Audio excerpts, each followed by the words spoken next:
Baik, berikutnya apa yang bisa Bunda lakukan ketika Bunda merasakan gejala dari baby blues syndrome? Ada beberapa hal yang bisa Bunda lakukan. Yang pertama adalah berbagi perasaan. Bunda tidak sendiri, ya. Bunda ada bersama orang-orang di sekitar Bunda. Ceritakanlah perasaan Bunda. Ceritakanlah apa yang mengganjal di hati Bunda kepada orang terdekat. Siapa? Ya, kalau memungkinkan yang utama adalah suami, ya, atau orang terdekat lain yang Bunda percaya, yang Bunda nyaman untuk bercerita dengannya. Suami atau mungkin ke orang tua atau mungkin ke sahabat yang Bunda sangat dekat dengan beliau. Ya. Lebih utama, memang paling utama adalah suami tentunya, ya, jika memang ada suami di rumah. Berikutnya, melakukan aktivitas sehari-hari. Ketika Bunda merasakan ada gejala ke arah baby blues syndrome, jangan kemudian Bunda menyendiri. Jangan kemudian Bunda justru menstop, menghentikan semua pekerjaan rumah. Karena ini justru akan meningkatkan, ya, potensi Bunda untuk nanti semakin bersedih, ya.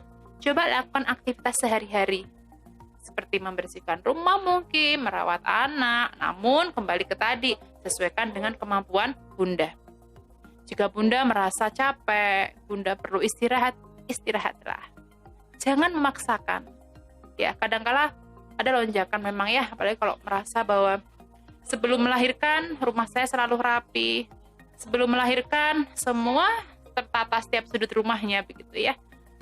Setelah melahirkan, aduh, enggak sempat pegang A, enggak sempat pegang B, enggak sempat pegang C. Akhirnya rumah berantakan karena fokus ngurus baby begitu, ya. It's okay, ya, artinya biarkan saja Bunda. Bunda jangan terlalu diambil pusing. Ya, ini saatnya saya fokus dengan diri saya, dengan anak saya nikmati meskipun rumah saya mungkin kondisinya mungkin berantakan, tapi tidak apa-apa, jalani dulu, ini fasenya. Karena hidup tidak selalu harus sempurna, ya. Hidup tidak selalu selamanya harus sempurna, maka nikmati dulu fasenya, ya. Jika rumah tidak seperti seindah yang kita bayangkan, ya sudah, tidak apa-apa. Untuk saat ini kita nikmati dulu. Jangan sampai kita stres. Aduh, anak saya rewel, rumah saya berantakan, masakan tidak kesentuh, apa-apa. Wah, akhirnya kita jadinya stres. Gitu ya, Bunda. Oke. Selanjutnya adalah olahraga. Penting, Bunda. Pesannya sepele, tapi ini penting. Bunda perlu olahraga, ya. Olahraga ringan yang kiranya bisa Bunda lakukan. Apa ya contohnya? Ya, kalau mungkin di rumah, ya, bisa senam. Kalau awal-awal mungkin senam nifas, ya, Bun. Nah, semakin berjalannya hari, Bunda bisa melakukan hal yang lain. Olahraga ringan, relaksasi. Nah, ini juga penting untuk Bunda lakukan. Kemudian tadi saya sampaikan ketika Bunda aktivitas, Bunda olahraga, kemudian capek, istirahatlah. Ada hak untuk tubuh Bunda untuk beristirahat. Ya. Istirahatlah senyamannya. Ketika bayi tidur, ikut tidur. Nah, ini kendala yang kadangkala ibu-ibu alami adalah ketika bayinya tidur itu pinginnya pegang hal yang lain-lain gitu, ya. Mumpung bayi saya tidur, maka saya mau menyapu, ngepel, mau bersihin rumah, mau masak ini itu. Akhirnya ketika bayinya bangun, ya, nanti Bunda harus merawat si bayi. Kalau hal ini berlangsung selama 24 jam. Kemudian kapan ibu bisa istirahat? Ya. Maka di sini memang peran keluarga sangat penting, ya, dukungan keluarga sangat penting, saling bahu-membahu, ya. Saya dukung Bunda ketika Bunda merasa capek sekali dan si baby tidur, bayinya tidur, ikut tidur, ya. Ini bukan berarti kalau kemudian bayi saya tidurnya sehari baru lahir misal sampai 12 jam, Bun. Nah, masa mau 12 jam tidur terus gitu, ya? Pastinya enggak. Bunda dapat mengukur kira-kira pada jam berapa saya kondisi capek sekali dan saya butuh istirahat. Kadang-kala siang pun saya ngantuk sekali, capek sekali, butuh istirahat. Istirahatlah. Tidak harus menunggu malam, ya. Artinya kalau Bunda sudah kondisi, tahu saya kondisi ini kalau tak lanjutkan aktivitas saya akan kecapean, saya akan stres, saya akan pusing. Ya sudah, berhenti dulu aktivitasnya. Ya. Ikut bayi saya tidur, ikut tidur aja nikmat. Gitu ya, Bun, ya. Kemudian yang berikutnya adalah mengonsumsi makanan yang sehat. Ini juga penting, Bun. untuk mewujudkan psikologis yang sehat, psikis yang sehat, kita juga tentu harus didukung dengan makanan yang sehat. Makan yang sehat itu akan meningkatkan kebugaran kita, ya. Makan buah, sayur, kecukupan protein, ya. Minum air putih yang banyak, yang cukup.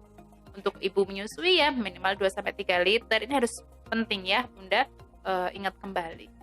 Ketika Bunda sehat, bugar, ya, kemudian bayi mendapat ASI yang cukup, menyusuinya juga lancar, insya Allah secara psikologis ini pun akan sangat mendukung Bunda lebih sehat, gitu ya. Kemudian miliki me time. Apa sih me time? Me time itu waktuku yang tidak ada orang pun mengganggu. Artinya apa sih? Sesekali Bunda coba lakukan hal-hal yang itu bisa menyenangkan Bunda sendiri.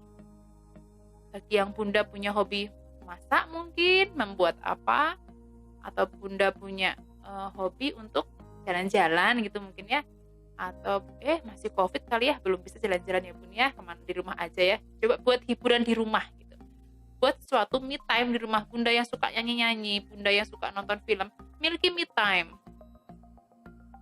Misal dalam satu hari nih ya, ketika bayi tidur, Bunda pingin, kalau saya pribadi kadang saya suka me time saya kadang saya cukup ke belakang rumah, saya melihat langit, ke angkasa ya, ketika ada awan, tarik nafas panjang ya sambil relaksasi, itu me time saya. Dan saya sering melakukan itu ketika saya capek.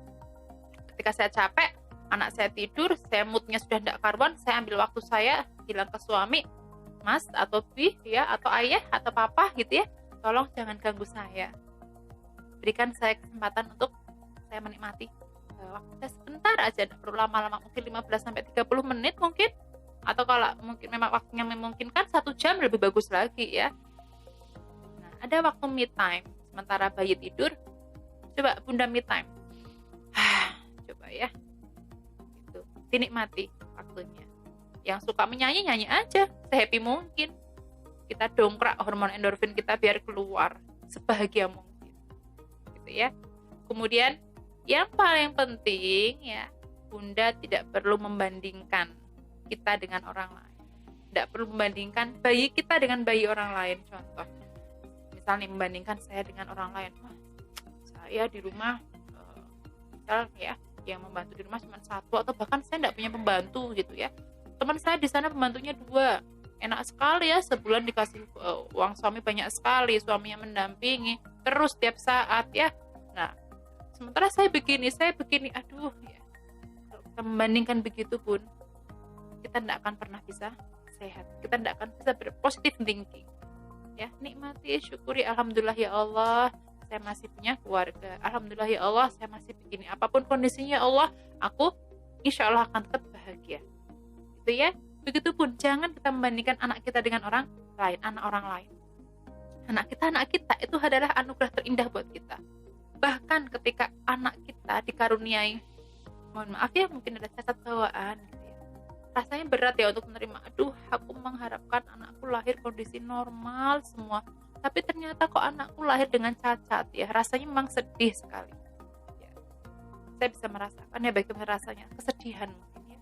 Tapi di sini kalau kemudian kita bandingkan, anak dia kok cantik, anak dia kok pintar, anak dia kok begini-begini, anak saya kok hitam ya, anak saya kok lahirnya tidak sempurna, anak saya kok begini.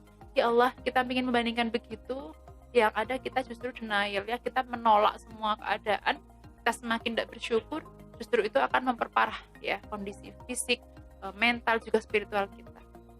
Maka apapun kondisinya, suami kita, anak kita, keluarga kita, bismillah ya Allah, ini adalah yang terbaik, saya terima, saya pasrah, gitu ya Bun ya. Nah, selanjutnya adalah apa sih yang bisa dilakukan oleh keluarga, khususnya oleh suami gitu, ayah ya. Nah, ini kalau di sini ada para ayah yang ikut menonton video ini, semoga bermanfaat ya. Wahai